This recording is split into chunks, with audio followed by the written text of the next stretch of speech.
Let's do it. Next topic, spoiler alert. Like he said earlier, we're going to go over all the awards right now. We're going to breeze through these awards because there are a lot of good ones here. The regular season awards in the NBA, we're going to go through them. We'll start with kind of the more ones, the ones that aren't as interesting, and we'll end with the MVP because that's the best one. Okay, Coach of the Year, Garrett. Who do you got for Coach of the Year?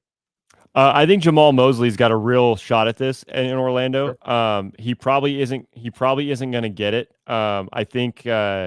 I think we're probably because Tibbs got New York to the 2 seed. I think it might be Tibbs. I don't have a great pulse on this. I'm going off a couple of things that I looked at today. I never totally understand. I mean, Mike Brown being Coach of the Year last year didn't even make sense to me because it was like, all right, so is it just the biggest surprise? Like who's done so? If it's based on like somebody who's outplayed the way that everybody thought they'd be. I mean, I think Orlando, Jamal Mosley has been great there. So I think my pick, I'm just going to say Jamal Mosley because I think it'd be really cool if he got it. And I think going off how Mike Brown got it last year in Sacramento, Jamal Mosley's been pretty similar this year. So yeah, I'll go with Jamal Mosley. Good. My pick, I got Chris Finch of the Minnesota Timberwolves, who kind of surprised me a little bit. Oh yeah.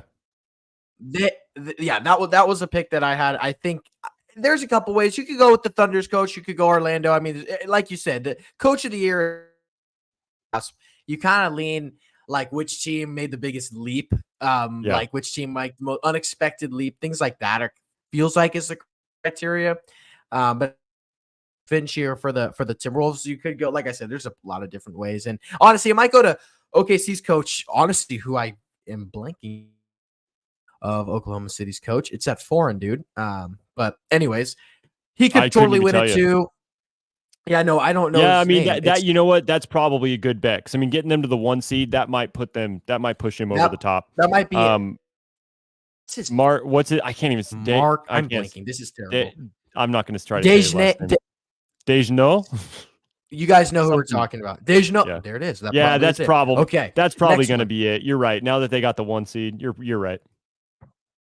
One of them. Probably that. Okay. Next one. The second time this out in the history of basketball, the clutch player of the year. Last year went to De'Aaron Fox. This year, it went to your guy last year, and it's going to go to my guy this year. I got Steph Curry winning clutch player of the year this season. Led the league in clutch points, 189. Led the league in clutch 3-pointers made. By the way, I think what they classify as clutch is the last 5 minutes of a game that is within 5 points. So if you're scoring in those situations, then it counts as a clutch point. Steph had 32 clutch 3-pointers this season. Second place was Buddy Hield with 13. So he had 19 more than the second place guy. Steph Curry was everywhere in the clutch moments. He shut down the entire Steph is in clutch narrative. That's just bogus to begin with. But I'm going to give it to Steph Curry, leading clutch scorer, leading in 3 points made, shooting ridiculously efficiently, 45% in clutch moments from 3. I'm going to go Steph on this one, but there's a couple guys. I'm going to have a hard time arguing against you because of the numbers that you had here. I'm not that prepared with this. I did pull besides the some fact numbers that for that my pick for this is DeMar DeRozan. Because I think I'm trying to look this up so I don't sound like a moron. I think they had more clutch games this year than anybody else. It was, I feel like I remember at one point somebody saying half their games were all considered clutch. That's wild. They were 24 and 16 in the clutch. So they had 40 games that qualified for that. They went 7-3 in overtime. And I think DeRozan's the reason why. So I went with DeRozan, but I can't argue with you because I don't have all the numbers like you pulled out. I just had a pick. I did pull up a couple numbers for that one. Got to back up, Steph. Okay. Most improved here. Who you got for most improved player?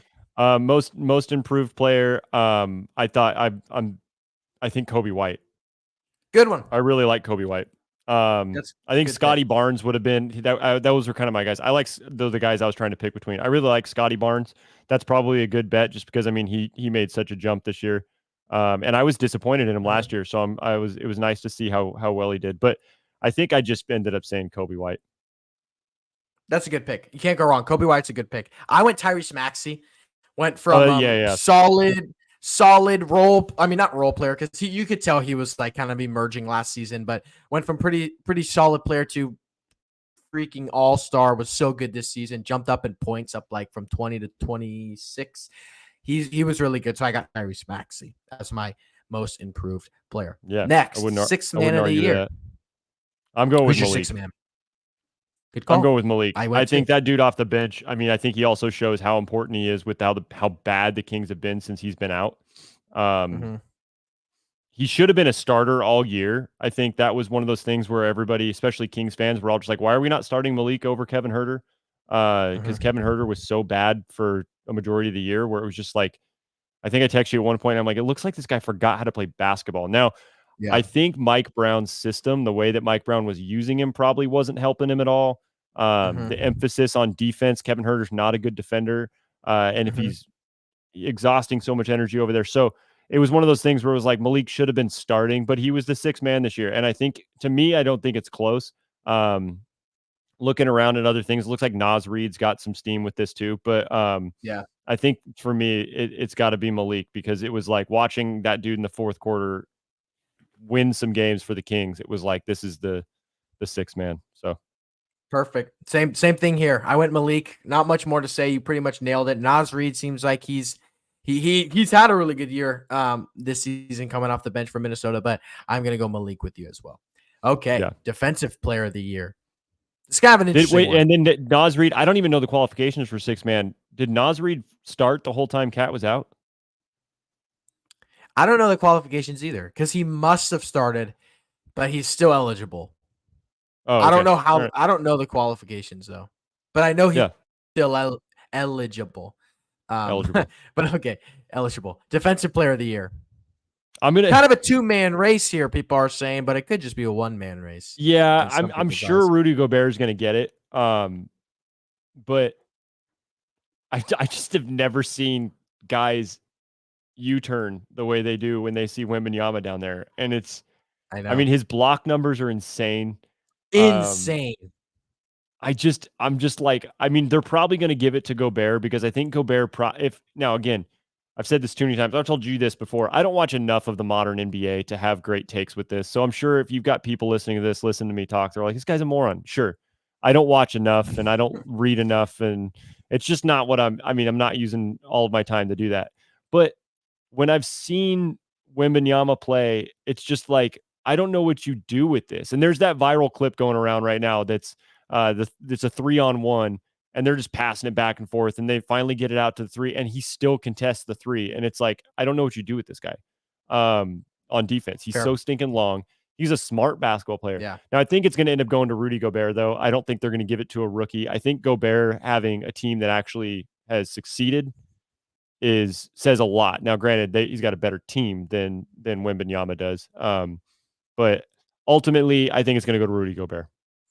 So Victor Wembanyama's, like you brought up, his block stats unreal. Average 3.6 blocks as a rookie. It's Literally insane. It's insane. Led the league in blocks with 254 for the span of the season. I am going Rudy Gobert here though, and the biggest reason for the number one defensive rating in the league, and it wasn't super duper close, but Rudy Gobert absolutely changed the way that the Minnesota Timberwolves have played defense. Karl Anthony Towns being that center for years, their defense was just horrific, and now Rudy Gobert struts in, and he's leading them to the number one defensive rating. I gotta go. And they Rudy weren't Gobert. great last year, so it was like I doubted him, and then now now they figured it out and doing great.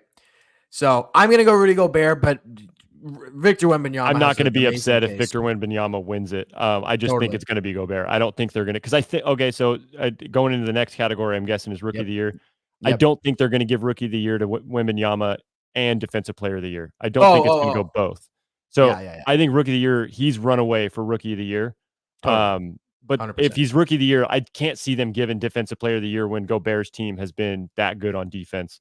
Because I think there's a lot to be said about the team defense too when you're a part of that. So, but yeah, Rookie of the Year, I think that's easily Victor Wembanyama. You can make a case for Chet, but easy. I mean, Chet's a awesome. Small case, and good for Chet playing all 82. By the way, that's good for him. Everybody thought he was going to be